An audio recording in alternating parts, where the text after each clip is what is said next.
Welcome back to the channel, guys. Brendan here, and today I'm back with a new episode of A Collector's Time featuring Tony, the micro brand expert. Welcome, Tony. How are you doing today?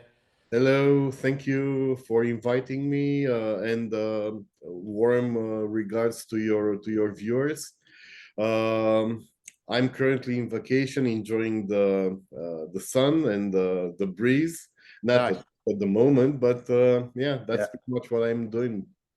Fantastic, mate. Well, I like your channel, and obviously the kind of name gives it away, the micro brand expert. And I guess we'll focus in on watches and micro brand watches today. But just give us a bit of a tell us your story a little bit. How did you get into micro brands? What's your watch t collecting enthusiasm story? Sure, sure. My passion for watches might have started when I was very little. My grandfather used to be a collector of many things, books primarily, but he became sort of a hoarder, just amassing large quantities of. Yeah. I already said it, books, but also violins and pens and fountain pens Nice. Oh, interesting. and then watches. But it didn't. This passion didn't manifest until late in life, when I would say probably 8 years, 7, 8 years ago. I don't know how, but I started looking at watches, and one thing led to another. Then the pandemics and the lockdown came, and I Yes. had lots of time on my hands and lots of content to check on YouTube. Mm. So I became more and more immersed into this passion. Yeah. Then I've discovered microbrands through YouTube videos, and I immediately became drawn in by the idea of a niche within a niche, because Mm. niche watch collecting is really niche. Yes. So microbrand watches would be like the epitome Yeah. of this passion. Um, I started actively participating in some Facebook groups dedicated to microbrands. So I started meeting the people behind those microbrands, and Mm. what can I say? They're lovely people. And then I became sort of not satisfied anymore with the quality of reviews I kept on watching. Mm. And I said, well, I have this passion. I speak decent English. I have some background in art and history, so I could use that to share my passion and showcase what these watches inspire me. Yes. So I started my channel, and initially I was just showcasing the watches in my collection. I think the first video, it was a state of the collection video, Yeah. and I can tell you I came long ways since. Yeah. Yeah. Yeah. Um, Sure. Initially, I touched on mainstream as well, but affordable mainstream, Mm. and AliExpress watches because they were attainable. Yeah. But I educated myself, and taste also evolved. And now I'm committed 100% to independent watchmaking. So is that what you would if you like, define as a micro brand, independent watchmaker? Yeah, give us your definition if you like. It's this is It's a, it's a tough one, isn't a it? wasp nest that I'm afraid to actually poke, Yeah. because there's a lot of passion around what a microbrand is and how Yeah. you correctly define it. But I would say a microbrand is a guy or a group of maybe three guys tops that have an idea, that have some business acumen, that are passionate about horology and have some creative ideas. Then Yeah. either by employing a designer or by designing themselves, if they have the tools, they create a watch whose production then they externalize to watch manufacturers. Uh, Mm. this requires a bit of everything. It's a business at the end of the day. And Yeah. the avenues these brands take are very, very different and sometimes completely opposite one to another. Yeah. Yeah. So where does affordability come in for you then with either your approach or the whole micro brand sector? Affordability used to be a big engine for micro brands. I would say not anymore because of two things actually. One is the emergence of AliExpress, Right. which made any price proposition superfluous. Honestly, I Yeah. mean, Right. uh, you can't beat the AliExpress at their own game. So that pushed microbrands to go more into originality and quality in detriment of price. Mm. This is one aspect, and the other aspect is this originality came with a more and more educated and refined customer base, not a big one, but more refined. And the watches that would satisfy this base of customers would need additional processes, would need a better quality. So therefore, price increases as well. Yeah. They're still affordable comparing to mainstream. I would say the usual ratio is like 2 to 1, maybe 2.5. So if a mainstream watch costs I don't know, 4,000 euro, a good mainstream watch. The same quality you might get for 1.5, 2,000 euro Yeah. from a micro brand, from an independent. So where would you place brands or watchmakers like say Konstantin Chaikin or Reshepy like because Yeah, in some ways they're independent watchmakers and they're not making high quantities and they've got a very kind of core following, but they're certainly not affordable in that way. How would you define those guys?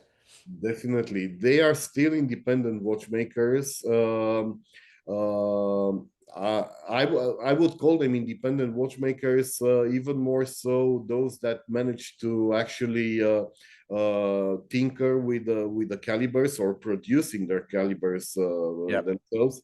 So names like Chaikin, Voutilainen, I Yes. would still consider them independent, but as mainstream goes in tiers, if a run of the mill micro brand would be like the I don't know Longines of Yeah. micro brands, these guys that we've mentioned, they would be like the Breguet of micro brands. Yes. So Yeah. yeah, it's a tiered Yeah. That's world. really interesting. So what was your journey then? Have you always been into the microbrand stuff? Did you start with, let's call it a more orthodox route into the mainstream brands and then you niched in further? What does that look like? This is a never-ending journey, and the journey will always, unless you're blessed with incredible taste, the journey will always come to trying. So the journey will always start by trying to emulate whatever is timeless, popular, really.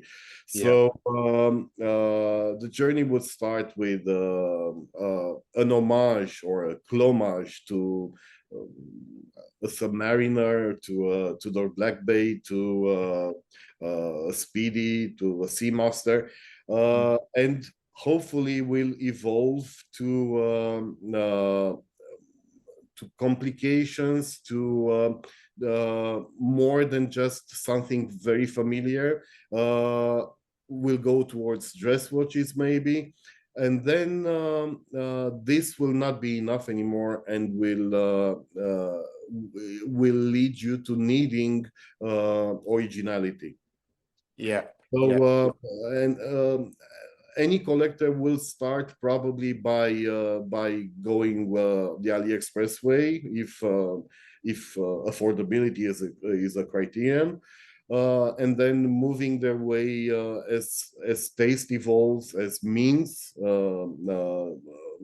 get located more towards the hobby, towards hopefully originality. And just on the AliExpress then, so I must admit, obviously I know AliExpress, but I've never bought a watch. What are you talking about there? Are they homage watches? Are they clones? What does that look like? You don't know how happy it makes me hearing you haven't bought an AliExpress watch, Oh, I because haven't. to me AliExpress, again, I will not diminish their role as as a gateway into the hobby maybe, Mm. but after a couple of months they should overstay their welcome, honestly, because it's only style over substance. It's poorly reproducing famous designs. Yeah. It's like wearing, an Adidas Yeah. tracksuit or Yeah. Yeah. Prima shoes. Yeah. It brings no value, honestly. Yeah. Um, so these watches are very affordable, cheap, Mm. but and I would say cheap both literally and figuratively. Yeah. Yeah. Yeah. No, I hear you. And my main gripe with AliExpress watches is actually not that they are copying famous designs, but many are actually stealing designs from microbrands. And Right. this pisses me off big time, Yeah. because uh, Rolex might not care, but a company like Serica that makes, I don't know, 500 watches a year, losing 10% of their sales over this is a huge blow, you know? So Mm. this is, and not to mention, I've covered in one of my videos design theft without actually producing for the microbrand. I have an Indian member of my community that designed the watch, sent it to the Chinese factory, and the commercial arm of that factory 3 months later produced this watch and sold them as an Right. original watch. That's harsh, isn't it? That's brutal. Yeah. So there are many things. Plus, of course, working conditions in Chinese factories. There are many factors that make me steer clear of AliExpress watches, Yeah. while acknowledging some contribution to the watch collecting experience. And I guess that when you say that contribution, really, I guess it's like awareness. It's bringing people into the hobby. Is that what you're thinking? Yeah. They're gateway watches. Yeah. To their merit, some of the better known brands have actually come with original designs of their Right. own. Right. Some would dedicate themselves exclusively to reviving old designs that they're not produced anymore by their original builders. So Mhm. this is actually a happy place for Yeah. those specific brands. Nice, mate. So, who's doing good work at the moment then, from your perspective? Which brands do you think are interesting? Yeah, where would you guide? I've got a limited experience with micro brands. I own a Baltic watch. I really love that. Yeah. I don't own, but may well own a Studio Underdog at some point. Again, I really like that. there's probably a few others as well. And I've got a friend probably watching this, Fred, hello, if you're watching, Fred is my friend actually as you well. know Fred as well. In fact, I think it was Fred who suggested I check you out. Thank you. Thank So you. good, yeah, good mutual friend there.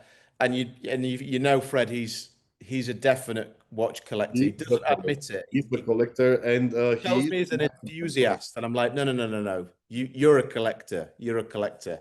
But definitely. he has, let's just go with dozens and dozens of Microbrand watches. Yeah, give us a bit of a steer, a bit of coaching maybe on where we should be looking, and for people who are Uh, not necessarily into the hobby yet. Considering we're talking 600 plus what micro brands Mm. around the world, a very good place to start actually would be my playlist. So, Oh yeah, a yeah, yeah, yeah. shameless We'll put it in the description. self-plug.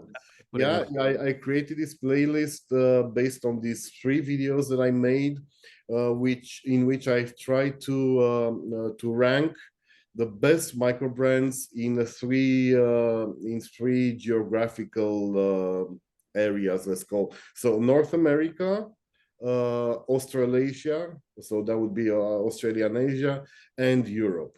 Mm. And there's a total of 75 brands ranked, plus Right. countless Oh mentioned. wow, that's great. And I think that would be as close to an exhaustive um, look into the best of what the microbrand world might offer. I'm saying this being aware of various creators. Teddy Baldassar, for example, has Yeah. his own list, but his list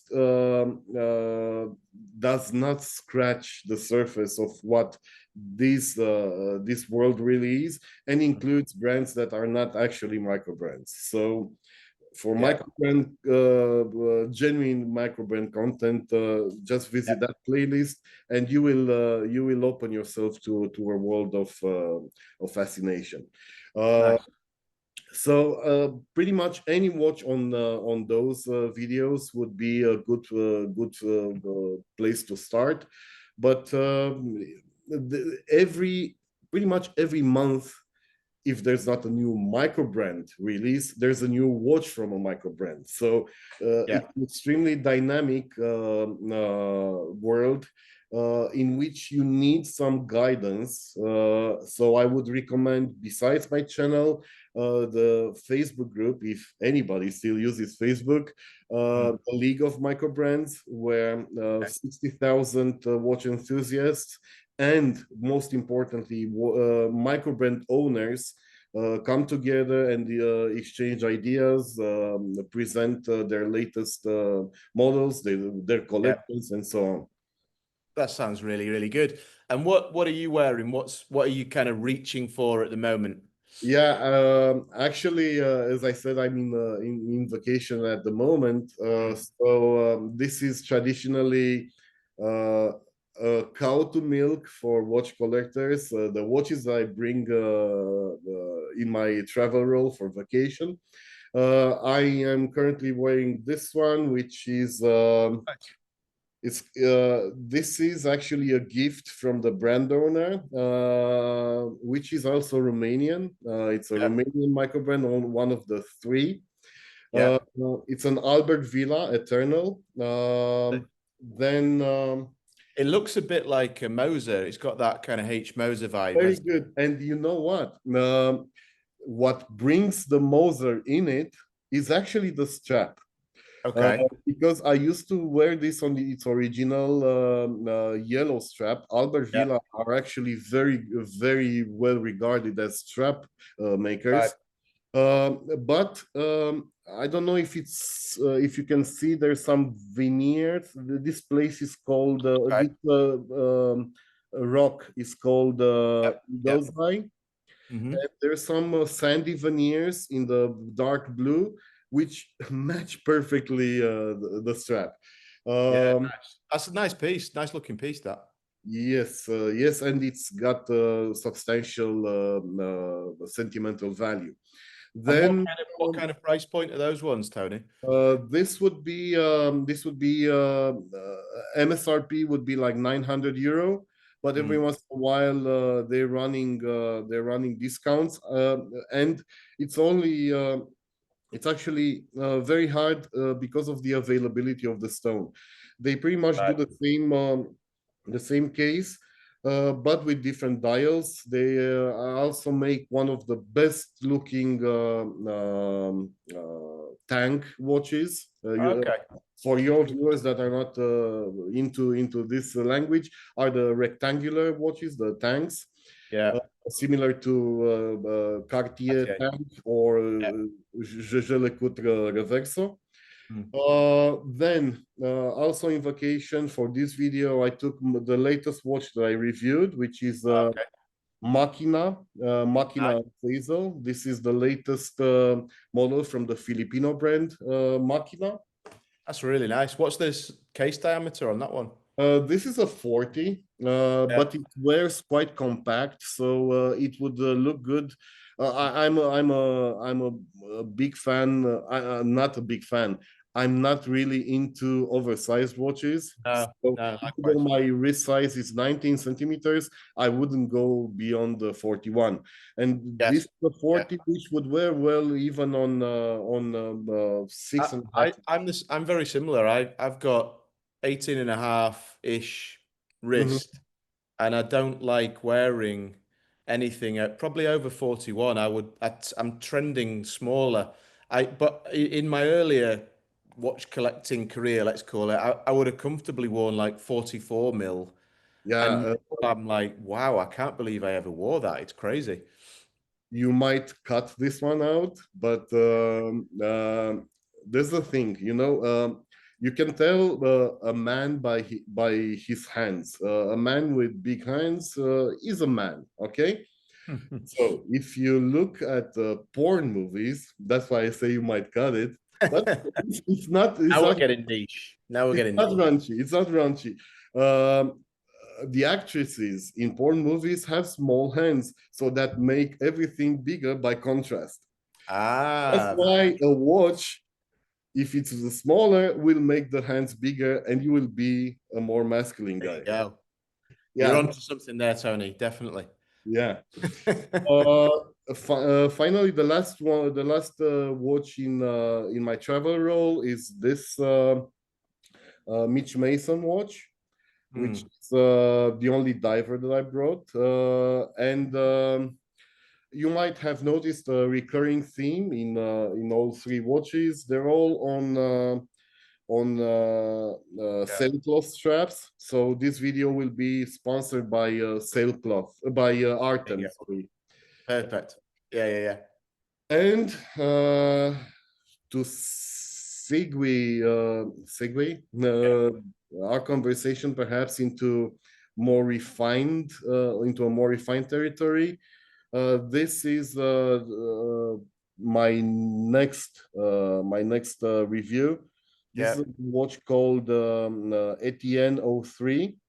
Okay. It's a micro brand from Singapore, and it's the most affordable Grand Feu enamel dial.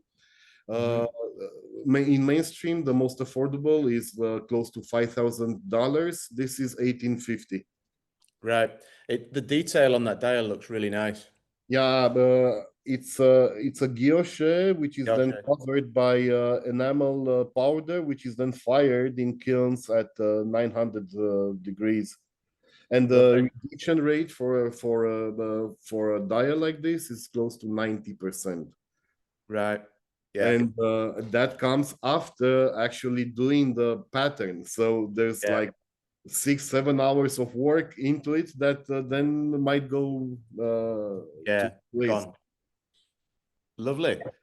It's the travel. I actually think whether affordable, but niche watches are perfect for traveling, I think. Like when you're concerned about basically theft or just you're gonna be very active.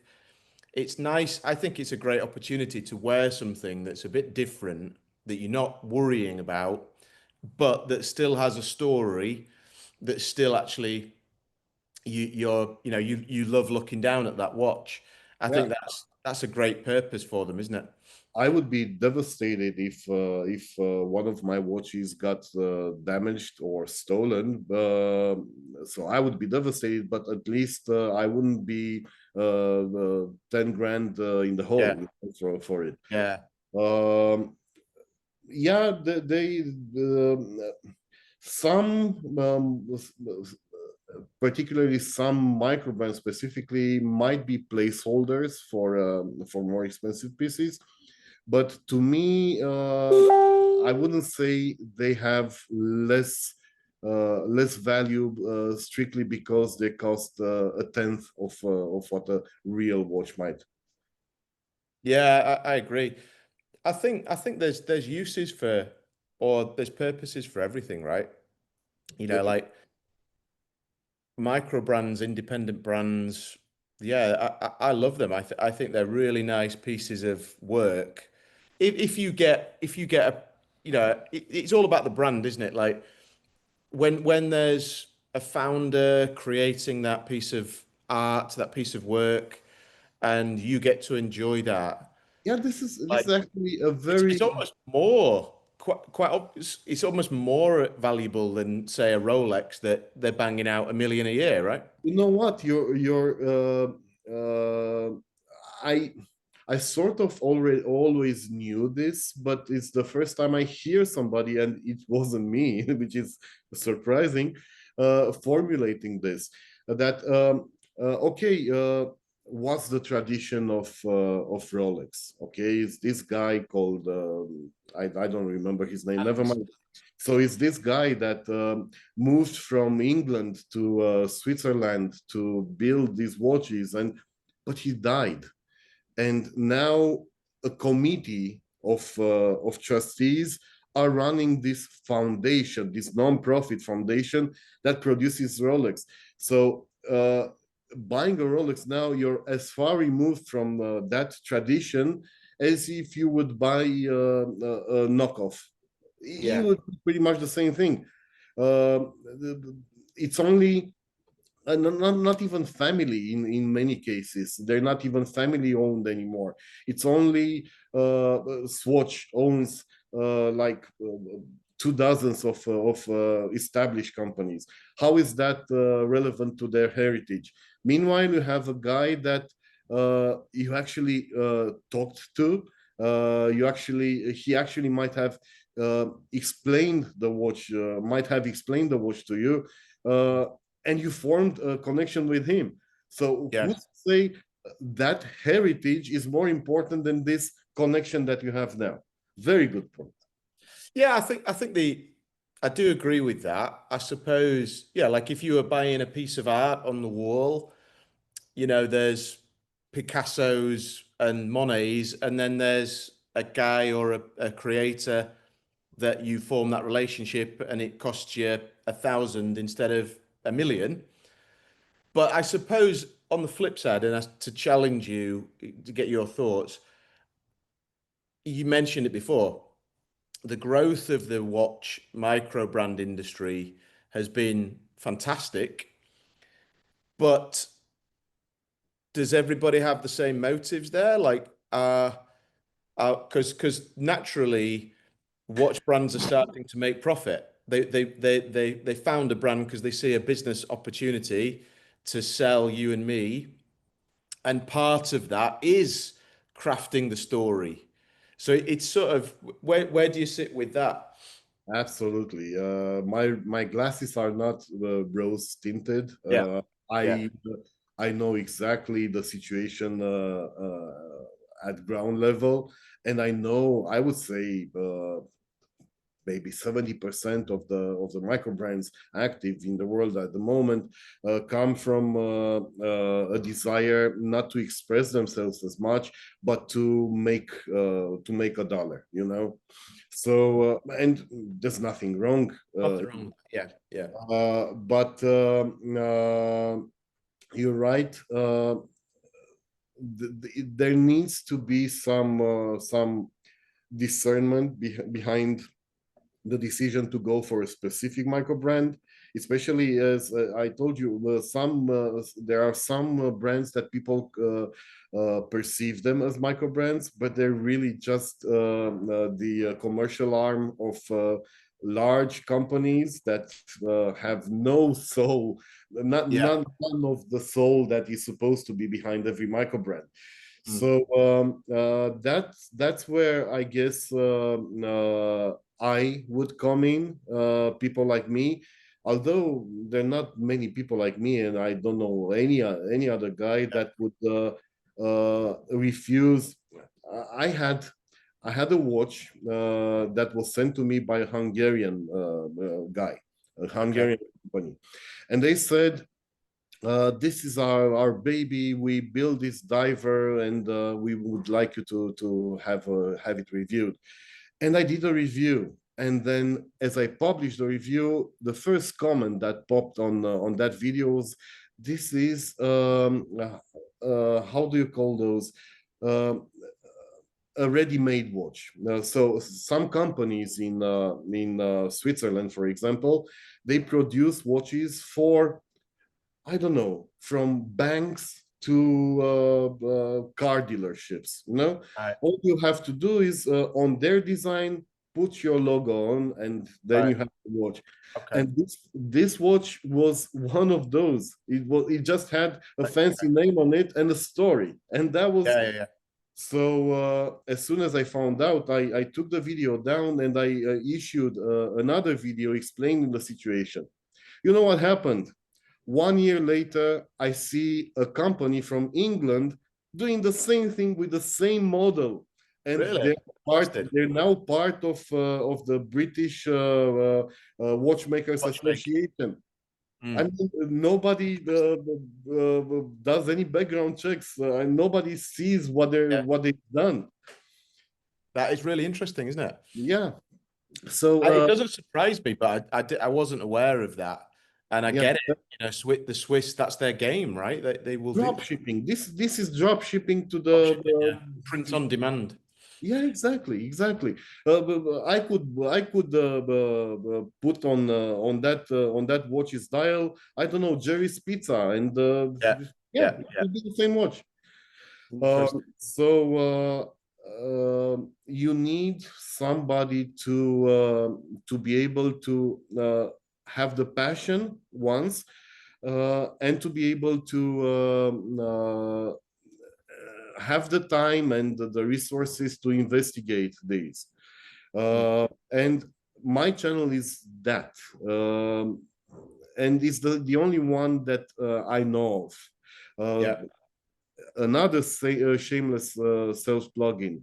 I only have a bit over 3,000 subscribers. Um, I've witnessed channels growing from 5,000 to 12,000 subscribers in 1 day. right. So people are buying views, and by buying views and subscribers, they're buying relevance. Relevance. Yeah, So avoid those people. If they yeah. do that to their audience and to the brand owners that send them watches in good faith, banking, trying to bank on popularity. Uh, Mm. so if they're doing that, they will do it with the watch as well. They will not review the watch, you know? Yeah, yeah, yeah. No, I think you're right. Like it's about the engagement and the community that you build, isn't it? For sure. Definitely, You know, you definitely. can see it on your channel. I think I've got a great community on my channel as well, and Yeah. and you That's serve them, why don't you? That's why I talk numbers, and I didn't say Yeah, about channel jumping from 10,000 to 30,000. That happened too. yeah, But I can talking imagine. channels that were up to a point were decent and hardworking people, and all of a sudden they just went to the dark force. You know, It's not a you're gonna kill your channel like that, I feel, long term. You know, maybe you can pull the wool over some people's eyes, but the engagement's got to drop. And it depends on what your end game is actually, because Yeah, Yeah, we both know YouTube pays close to zero to channels like ours, right? yeah. Our CPM and It's not RPM, about the money, is it? No. yeah, obviously. But what these guys are aiming for is building credibility on zero ground, and then having collaborations with trusting watch micro brand owners, you Mm, know. mhm. Um, and from those owners, they will try to squeeze some money, free watch, and Yeah, this is how they would con their way into yeah. some wealth, you know. Interesting. Yeah, yeah, I can see that. I can see that. Well, let's save that one for another day. Yeah, But yeah, I appreciate your time, Tony, and really interesting. Those were some lovely pieces, and I really think for me, I want to acquire a few more micro brand watches. I think they really have their place for traveling, for just something different, just changing things up. And I think the key is, and I shared a video on my channel maybe a few weeks ago. The subject of the video is watch collecting is for everyone. And you really don't need to have thousands of pounds to get started. You just need a passion for watches. And channels like yours are a great, if you like, a map of where you can go on any budget. And same with mine. I've got some interesting stuff as well. But I think that's for me, that's the key message. Like it's easy to think, I've got to buy a Rolex, I've got to buy an Amiga, I've got to buy something that costs lots of money. And sure that they're lovely, but you don't have to, and you can get something really special. And in the micro brand space, something really niche and artistic, not necessarily mass produced in hundreds of thousands. And it feels special on the wrist, that, doesn't it? yeah, definitely. Is paint by numbers art? I mean, just checking this watch and that watch and that watch that everybody enjoys, so I should as well. Is that collecting? I don't think so. Collecting is. I recently, I don't know what happened. This month was crazy. I gave an Yeah. interview to Isotope, which is at the moment the hottest micro brand in the world. Isotope. Definitely, Isotope. They're an English Mm. micro brand, and they're doing amazing stuff. And upon learning, they took first place in my European micro brands top 25. Mhm. They wanted to meet me, and we had an interview. And uh, in that interview, I actually mentioned this. It's a trope that the road is more important than the destination. But think of it like what thought process, what do you learn by buying a Rolex Submariner? You learn nothing from it. It doesn't enrich your life. If you're a vain person, if you like to be the center of attention, and maybe of a mugging, yeah, definitely you made it, but it doesn't offer you anything. It's a Yeah. watch. Everybody knows it's a watch.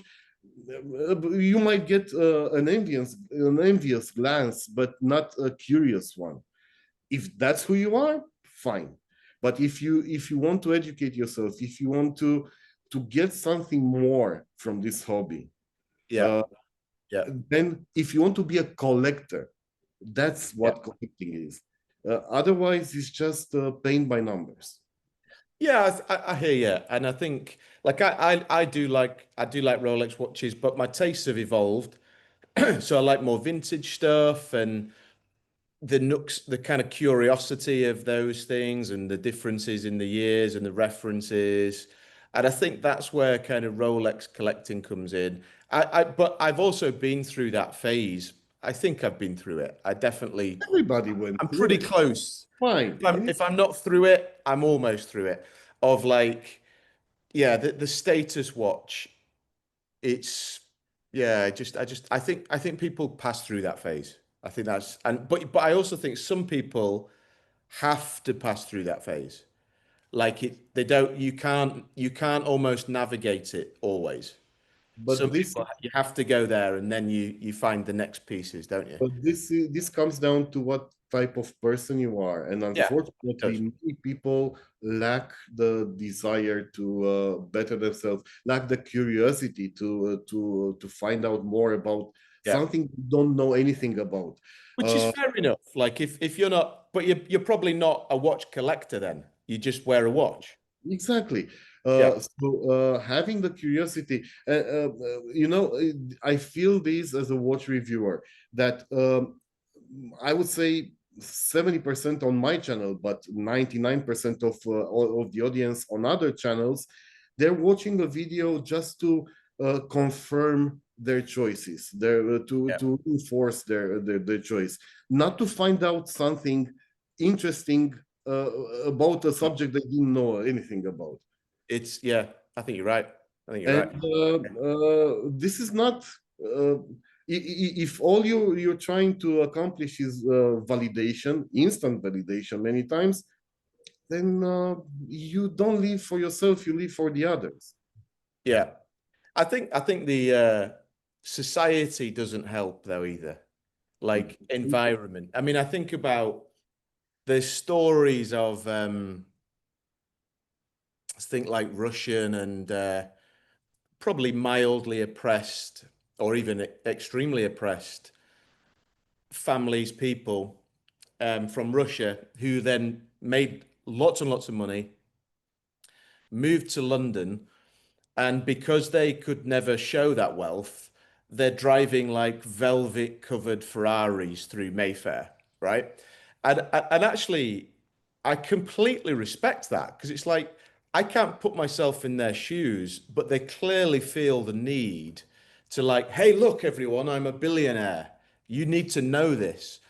And I do think parts of society, even where I'm from, I don't know, maybe yourself too, there is that part of like you do not show anybody that you've been successful.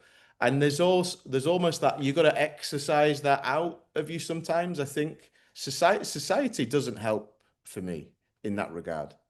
Well, it's the eternal old rich versus nouveau rich, you know, It is, yeah. old money versus nouveau rich. Yeah. Yeah, But no, Romanians are exactly like those Russians, and I'm pretty sure some of those Russians that you've seen in London, they were Romanians. probably. In Romania, actually, you can't enjoy your wealth if no is there if there's nobody to witness it, you know. Uh, Yeah, yeah, yeah. yeah, It is. it might be rooted in communism, and we had 50 years of that. Yeah. Yeah, Yeah. people like showing off, and but again, those guys will not buy a microbrand; they will buy a Submariner or a Yeah. Yachtmaster. You Or, know? or maybe they buy the micro brand 10 years later when they've kind of they're 5 layers through Put that. down, Or maybe not. Maybe not. I don't think so. I don't think so because they don't have time to sit down Yeah.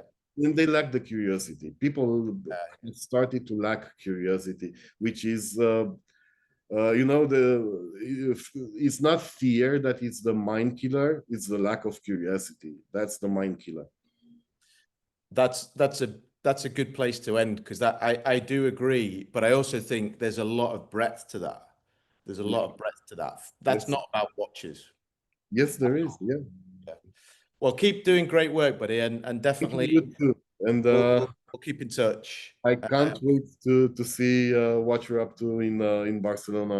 And Yeah. Thank yeah, you, my friend. And enjoy everybody your life. watching, definitely check out Tony's channel. I'll link it. I'll put a link in the description. Click through and have a look. If you're into your watches, you'll get some really good education over there. Thanks, Tony. Have a great day. Thank you, you too. Bye.